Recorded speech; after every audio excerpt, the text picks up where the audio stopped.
Hello everyone, welcome back to another Advocata Explainer. I'm Arani, a research intern, and today we will be talking about food insecurity in Sri Lanka. Did you know Sri Lanka ranks 7th among the top 10 countries with the highest food inflation in November 2022? Food inflation fluctuated from 24.3% in January 2022 to a soaring level of 85.8% in September 2022.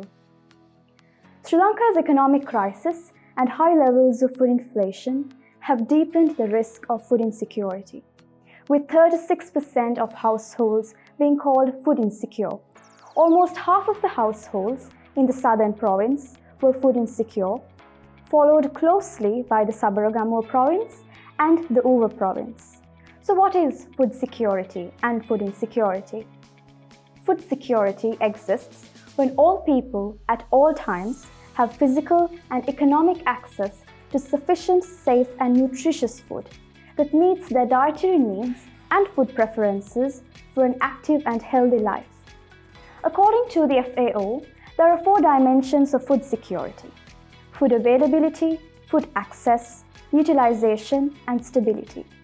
It is necessary to have access to an adequate amount of food of appropriate quality at all times. Around 76% of people are trying their best to keep food on their tables by relying on food-based coping strategies.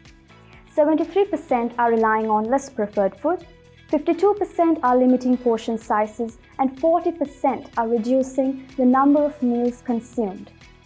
Simultaneously, around 82% of the people experiencing food insecurity are relying on livelihood-based coping strategies, with 56% borrowing money, 44% reducing their expenditure on education and health, and 43% spending their savings or skipping on their debt payments.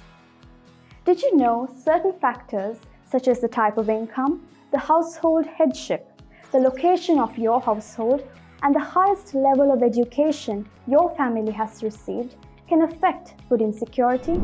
Food insecurity unfortunately results in malnutrition. Within the last 2 years, the percentage of underweight children below the age of 5 increased from 12.2% to 15.3%.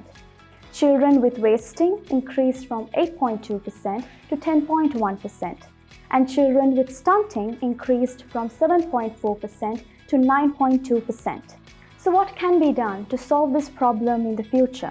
Identify families and social segments that are affected by food insecurity in the face of this economic crisis. Introduce a direct cash transfer system in which money can be directly transferred to the accounts of such food insecure people. Introduce an inflation-adjusted, long-term direct cash transfer system for the disabled, sick and elderly.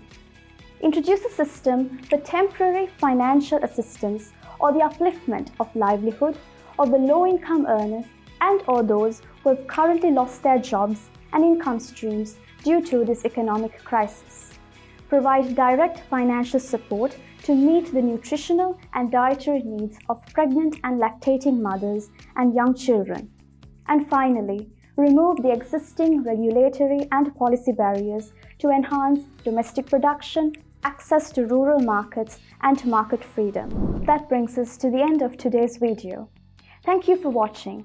And if you want to watch more videos like this, subscribe to our YouTube channel and follow us on all our social media platforms.